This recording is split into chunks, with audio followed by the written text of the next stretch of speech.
Hi, I'm Rich Brown for CNET. Today we're going to take a look at the Acer Aspire 7600U. So this is a 27-inch touchscreen Windows 8 all-in-one from Acer. It costs $18.99 and it certainly has the appearance of a high-end, slick-looking PC. You can see here it has the familiar edge-to-edge glass and a nice big display. This is a 27-inch screen that's 1920 by 1080 resolution.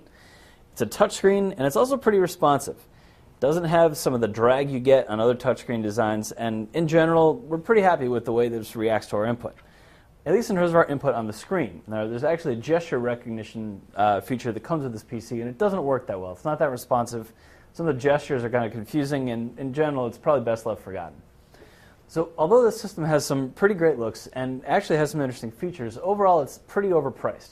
So one of the big downfalls of the system is its resolution. Now Dell has a system that's XPS 127. It's also a 27-inch touchscreen all-in-one. That's kind of a spoiler among the new Windows 8 PCs. That system has a 2560 by 1440 screen resolution for roughly the same price, and it really makes these 19 by 10 screens look kind of inferior.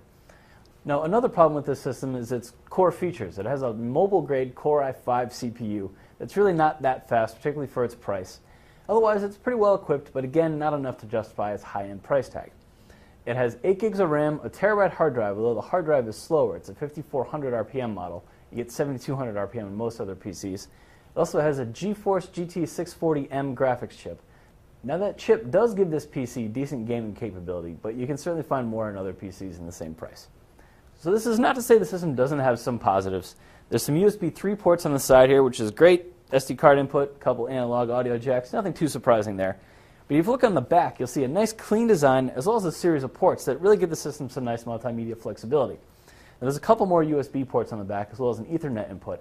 But there's also 2 HDMI inputs as well as an HDMI output. That lets you connect all kinds of external devices to this PC to use as a secondary display. And with the HDMI out, you can actually connect another monitor to the system and expand your display space. That really makes it pretty flexible.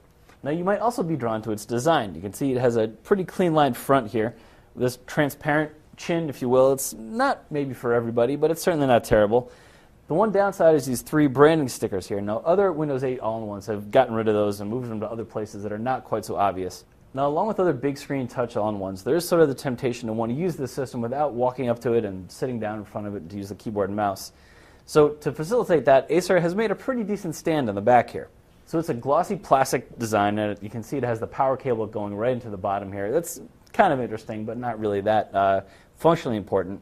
But what's nice about the stand is how easily adjustable it is. Now you definitely need some desktop clearance in order to really use it, but you can see it drops down and comes back up with very little hassle.